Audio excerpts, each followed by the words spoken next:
మీ అందరికీ శుభములు తెలియపరచుకుంటున్నాను. నూతన సంవత్సర శుభాకాంక్షలు కూడాను.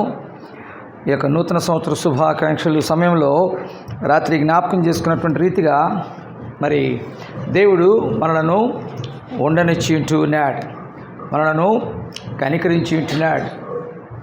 ప్రియులరా, మరి గడిచినటువంటి దినాలన్నింటినీ కూడా మనం జ్ఞాపకం చేసుకుంటూ వచ్చినట్లయితే మనం ఈ లోకంలో ఉన్నప్పుడు మన చుట్టూ ఉన్నటువంటి పరిస్థితులు, మన చుట్టూ ఉన్నటువంటి అనేకమైనటువంటి ప్రభావాలు మన మీద పనిచేస్తూ ఉంటాయి. మన చుట్టూ ఉన్నటువంటి మనుషులే మంచివారు అని చెప్పి అనుకున్నప్పటికీ కూడాను వాళ్ళ నుంచి కూడాను ప్రమాదాలు ఉంటాయి. మన యొక్క చుట్టూ ఉన్నటువంటి మన సహోదరులకు కూడాను మనకు ప్రమాదకారిగా ఉండేటువంటి పరిస్థితులు మనం చూస్తూ ఉంటున్నాం. ఎవరిని కూడాను ఈ యొక్క లోకంలో మనం నమ్మేటువంటి వారు అటువంటి పరిస్థితి లేదు. సమయం కొద్దిగా ఉంది, రాత్రి అంతా అలసిపోయి ఉంటున్నారు. ఈ ఉదయకాల సమయంలో క్లుప్తంగా కొన్ని మాటలు మీ గమనానికి తీసుకుని వస్తాను. ఆ యొక్క మాటలను ఆధారం చేసుకున్న వారై నూతన సంవత్సరంలో మరి మీ హృదయాలను ప్రభు దగ్గర ఆరాధనలో కృమ్మరించాలని, మీరు ఈ చెప్పబడినటువంటి మాటలను ఒక్కసారి యోచన చేసి, అవును ఇది నిజం, ఇది నా ప్రభు నా జీవితంలో చేసినటువంటి మేలు అనేటువంటి దానిని మీరు దాన్ని గ్రహించాలని, అలాగని గ్రహించిన వారే ప్రభువును ఆత్మతోనూ సత్యంతోనూ ఆరాధించాలని కోరుతూ ఉంటున్నాను. దయచేసి నాతో పాటు కీర్తన గ్రంథం 124వ కీర్తనకు రండి. కీర్తనలు 124, Psalm 124, Psalm 124 అందరం కలిసి చదువుకుందాం. 6వ వచనం వరకు, 1 నుంచి 6వ వచనం వరకు అందరం కలిసి చదువుకుందాం. కీర్తనలు 124, 1 నుంచి 6వ వచనం వరకు. మనుషులు మన మీదికి లేచినప్పుడు యెహోవా మనకు తోడై ఉండని ఎడల, వారి ఆగ్రహము మన పైన రగులుకొనినప్పుడు యెహోవా మనకు తోడై ఉండని ఎడల, వారు మనను ప్రాణములతోనే మింగివేసి ఉందురు. జలములు మనలను ముంచివేసియుండును, ప్రవాహము మన ప్రాణముల మీద పొర్లిపారియుండును. ప్రవాహములై ఘోషించి జలములు మన ప్రాణముల మీదుగా పొర్లి పారియుండును అని ఇశ్రాయేలునందురుగాక.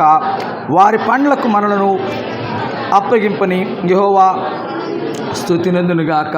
ప్రభు తన చదవబడినటువంటి మాటలను ఆశీర్వదించునుగాక. సహాయం నిమిత్తమై ప్రభు వైపు చూద్దాం. పరమ తండ్రి, మరొకసారి నీ కృపాసింహాసనాన్ని తేరు చూడగలగటానికై మరొక మా తండ్రి నూతన సంవత్సరం, నూతనమైనటువంటి దినంగా మాకు ఇచ్చినందుకు మీకు ఎంతో వందనాలు చెల్లిస్తూ ఉంటున్నాం. ప్రభువా, మా పట్ల మీరు చూపిస్తున్నటువంటి మీ యొక్క అనేకమైనటువంటి వింతైనటువంటి కార్యములలో ఈ విషయం కూడాను మేము జ్ఞాపకం చేసుకుంటున్నాం. నాయన, మనుషులు మా మీదకి లేచినప్పుడు మీరు మాకు తోడై ఉండిన ఎడలా మేము ఎప్పుడో చచ్చిపోవాల్సినటువంటి వారం. ప్రభువా, వారి పండ్లకు మమ్మల్ని మీరు వేటగా అప్పగించకుండా మమ్మల్ని క్షేమంగా భద్రపరిచినందుకు మీకు స్తోత్రాలు. ఈ మాటను మేము ధ్యానం చేస్తుంటుండగా మాతో మాట్లాడండి.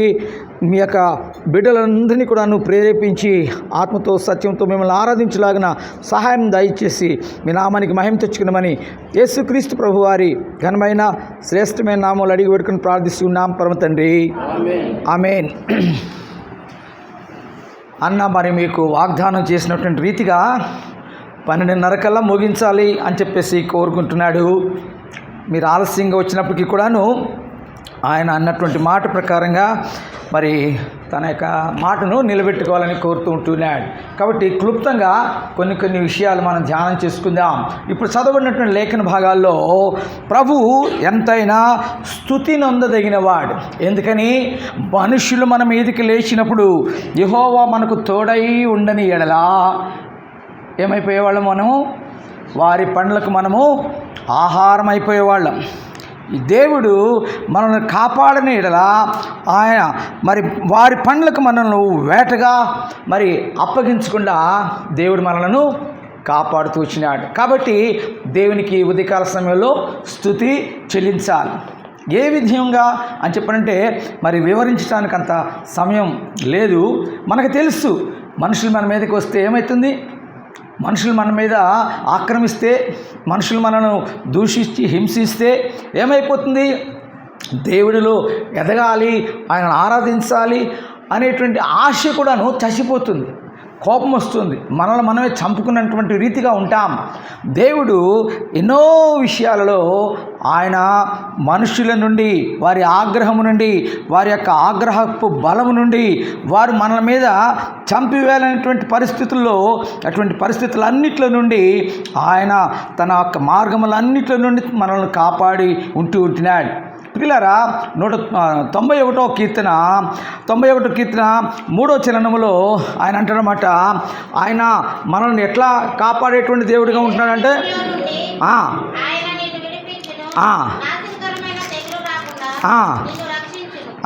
ఆయన ఏమంటున్నాడండి, వేటగాని ఉరిలో నుండి ఆయన నిన్ను విడిపిస్తాడు. పిల్లరా అనేక ఉచ్చులు వేశాడు ఆ వేటగాడు. గడిచినటువంటి దినాలలో అనేక పరిస్థితులు నీ ముందు తీసుకొచ్చినాడు, అనేక విషయాలను నిన్ను పడవేయాలని ప్రయత్నం చేసినాడు. అటువంటి వేటగాని యొక్క ఉరిలో నుండి ఆయన మనలను ఏం చేసినాడు? తప్పించినటువంటి వాడిగా ఉంటూ ఉన్నాడు. పిల్లరా ఈ విషయాలు తేటగా ఆలోచన చేస్తే, ఇంటికి వెళ్ళిన తర్వాత మెల్లగా ధ్యానం చేస్తే ఎటువంటి ఉచ్చులలో నుండి తప్పించినాడో. మన యొక్క ఆఫీసు వాళ్ళతోటి ఉచ్చులు ఉంటాయి, మన ఇరుగు పొరుగు వారితో ఉచ్చులు ఉంటాయి, ఇంట్లో ఉంటే అత్తమ్మతోటి ఉచ్చులు ఉంటాయి, తోడుకోడలతోటి ఉచ్చులు ఉంటాయి, తోటి వారితోటి ఉచ్చులు ఉంటాయి, కొన్ని సందర్భాల్లో మన పిల్లలతోటి కూడాను ఉచ్చులు ఉంటాయి. ఎందుకంటే వాళ్ళు చెడ్డ పని చేశారనుకోండి, మనం తల వంచుకునే పరిస్థితి చేశారనుకోండి, మన తల తీసేసినట్టే కదా. అటువంటి పరిస్థితులు అనేకం ఉంటాయి, ఉదాహరించడానికి సమయం లేదు. కానీ ఇటువంటి వాటన్నిటిలో నుండి అటువంటి వేటగాడు మనకు ఉచ్చు వేశాడు, అందులో పడకుండా దేవుడు మనలను కాపాడుతూ వచ్చినాడు. ప్రియులరా సంతోషకరమైనటువంటి ఆనందకరమైనటువంటి సమయాన్ని దేవుడు మనకు ఇస్తూ వచ్చి ఉంటున్నాడు. ప్రియులరా మనమందరం కూడాను ఆయన యొక్క మార్గంలో ఆయన సహాయం వలన, ఆయన యొక్క సహాయం వలన ఎవరు ఆయన? దయచేసి చూడండి 8వ వచనంలో 124 వచనంలో, భూమి ఆకాశములను సృజించిన యెహోవా నామము వలననే. ఎవరి వలన మనకు సహాయం దొరికింది? దేవుని యొక్క నామం. రాత్రి కూడాను మనం జ్ఞాపకం చేసుకుంటూ వచ్చినాం. మనకున్నటువంటి క్లిష్ట పరిస్థితుల్లో, కష్టమైనటువంటి పరిస్థితుల్లో ఎవరిని జ్ఞాపకం తెచ్చుకోవాలి? దావీదు ఎవరిని జ్ఞాపకం తెచ్చుకుని ధైర్యం పొందాడు? దేవుని నామాన్ని. ఇది కూడా అంతే, నేను తప్పించబడ్డాను, నేను రక్షించబడ్డాను అని చెప్పాలంటే భూమి ఆకాశమును సృష్టించిన యెహోవా నామం వలననే, ఆయన సహాయం వలననే, ఆయన రెక్కల చోటన మనల్ని భద్రపరిచేవాడిగా ఉంటున్నాడు. ఆయన మన పక్షమున బాధ్యత వహించేవాడిగా ఉంటున్నాడు. ప్రియులరా ఈ ఉదయకాల సమయంలో మరి సమయం తక్కువగా ఉంది, అందుకని నేను మీకు ఎక్స్పాండ్ చేయలేకపోతున్నాను. కానీ ఈ విషయం నిజమేనా అని ఆలోచన చేసినట్లయితే మనందరం కలిసి అవును అని తీర్మానం చేసుకున్న తర్వాత ఒక్క మాట మనం అనగలం. ఏమని అంటే యెషయా గ్రంథం 12వ అధ్యాయం 2వ వచనం. యెషయా గ్రంథం, ఇదిగో నా రక్షణకు కారణభూతుడగు దేవుడు, నేను భయపడక, ఇదిగో నా రక్షణకు కారణభూతుడు. నా చుట్టూ వచ్చినటువంటి ఉచ్చులలో నుండి, నా మీదకి లేచిన మనుషులలో నుండి, నా మీదకి లేచిన జన్మలో నుండి, నా మీదకి లేచిన అగ్నిలో నుండి, నా మీదకి వచ్చినటువంటి శోధనలో నుండి, నా మీదకి వచ్చినటువంటి ప్రతి విధమైన విపత్తులలో నుండి నన్ను దేవుడు సహాయం చేసి రక్షించినాడు. అందుకనే నేను ఈరోజు ఈ విధంగా సజీవుడిగా ఉండగలుగుతున్నాను. అందుకనే ఈ దినాన నేను నూతన సంవత్సరాన్ని చూడగలుగుతూ ఉంటున్నాను. ప్రియులారా, ఒకవేళ అప్పుడే ఆ యొక్క మనుషుల యొక్క మరి ఉగ్రతకు, ఆ మనుషుల యొక్క పండ్లకు, ఆ వేటగాని యొక్క ఉచ్చులకు మనల్ని ప్రభువు మరి అప్పగించినట్లయితే మనం ఉండేవాళ్ళము కాదు. కానీ నా రక్షణకు కారణభూతుడగు యెహోవా. మళ్ళొకసారి చదువుతలే ఆ మాట. నా రక్షణకు కారణభూతుడగు దేవుడు, నేను భయపడక ఆయనను నమ్ముకొనుచున్నాను. యెహోవాయే నాకు బలము. ఆయనే నాకు కీర్తనకు ఆస్పదం. ప్రియులారా, దేవుని వాక్యం సెలవిస్తుంది, మనం ఎప్పుడు సంతోషంగా ఉంటామో అప్పుడు మనం ఏం చేస్తామంట? ఎప్పుడు సంతోషంగా ఉంటామో అప్పుడు ఏం చేస్తామని వాక్యంలో చెప్పబడింది? పాటలు పాడుతాం, కీర్తనలు పాడుతాం కదండి. మనకి కీర్తన ఎప్పుడు వస్తుంది? మన పిల్లలు అప్పుడప్పుడు చూస్తుంటాం ఇంట్లో, వాడు అడి తిరిగి పాట పాడుతుంటాడు, ఏ రవు చాలా హుషారుగా ఉన్నావే అని అంటాం కదా. అంటే హుషారుగా ఉంటే పాట వస్తుంది లోకానుసారమైన. కానీ దేవుని వాక్యంలో అదే ఉంది. హృదయంలో సంతోషం నిండి ఉంటే మనకేమొస్తుంది? మన నోట్లో పాటలు వస్తాయి. ఇప్పుడు ఈయన అంటున్నమాట, నేను రక్షించబడ్డాను, దేవుడు నాకు సహాయం చేశాడు, ఆయన నాకు బలం అనుకుంటున్నాను, కాబట్టి నేను సంతోషంగా ఉన్నాను. నా సంతోషంగా ఉన్నాను కాబట్టి నా నోట్లో కీర్తనలు వస్తున్నాయి. నా కీర్తన రావడానికి కారణం ఎవరు? ఆయన.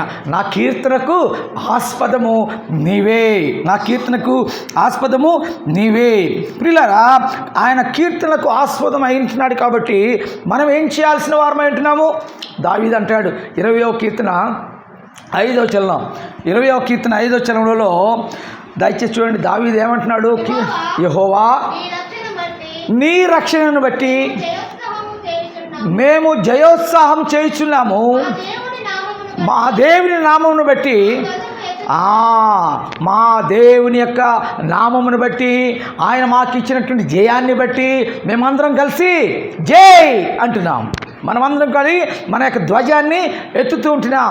యేసు అనేటువంటి నామం, ఆయన యొక్క ధ్వజాన్ని మనము ఎత్తేటువంటి వారంగా ఉంటున్నాం. ఆ రీతిగా మనకు ఆయనను బట్టి, ఆయన యొక్క నామమును బట్టి, ఆయన చేసినటువంటి కార్యములను బట్టి మనకు ఏం జరుగుతుంది? ఆ సంతోషం కలుగుతుంది.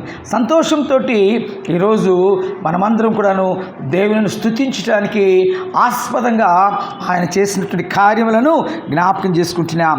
దయచేసి అందరం కలిసి కీర్తన 69వ కీర్తన 30వ చరణం అందరం కలిసి చదువుకుందాం. 69వ కీర్తన 30వ చరణం. ఎస్, 69వ కీర్తన 30వ చరణం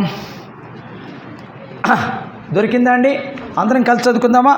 కీర్తనలతో నేను దేవుని నామమును స్తుతించేదను, కృతజ్ఞతాస్తుతులతో నేను ఆయనను ఘనపరచు. కీర్తనలతో నేను ఆయనను స్తుతించేదను, కృతజ్ఞతాస్తుతులతో నేను ఆయనను ఘనపరచేదను. ఎందుకని అని చెప్పంటే ఈ మాట జ్ఞాపకం చేసుకోవాలి. ఎందుకు? గడిచినటువంటి దినాలలో నా ప్రభువు నన్ను శత్రువు చేతికి అప్పగింపకుండా. ఆ మాట మళ్ళొకసారి చదువుకొని ఆరాధనలోనికి వెళదాం. 124వ కీర్తన 1వ చరణము 6వ చరణం. మనుషులు మన మీదకి లేచినప్పుడు యెహోవా మనకు తోడయ్యుండని ఎడలా, వారి ఆగ్రహము మన పైన రగులుకున్నప్పుడు యెహోవా మనకు తోడైనలా వారు మనను ప్రాణంతోనే మృంగివేసి ఉండేవారు. ప్రియులారా, ఈ సంగతి జ్ఞాపకం చేసుకున్నా. యెహోవా ఆయన వలననే, ఆయన నామం వలననే, ఆయనే నా కీర్తనకు ఆస్పదము, ఆయనే నా బలము. మనుషులు నా చుట్టూ వచ్చినప్పుడు దేవుడు కనుక నాకు తోడుగా లేకపోతే, దేవుడు కనుక మాకు తోడుగా లేకపోతే మనము ప్రాణముతోనే మృంగివేయబడేవాళ్ళం. కాబట్టి మరి ఇక్కడ అంటున్నమాట 6వ వచనంలో, వారి పండ్లకు మనలను వేటగా అప్పగింపని యెహోవా స్తుతి నొందదగునుగాక. కాబట్టి ఈ 69, 30లో చెప్పబడినటువంటి రీతిగా ఆయన కీర్తనలతోనూ ఆయన యొక్క నామమును స్తుతిస్తూ కృతజ్ఞతాస్తుతులు చెల్లిస్తూ ఆయనను మనము ఘనపరుద్దాం, గౌరవిద్దాం, ఆరాధిద్దాం. ఈ కొద్ది మాటలతో మనం ఆరాధనలోనికి వెళదాం.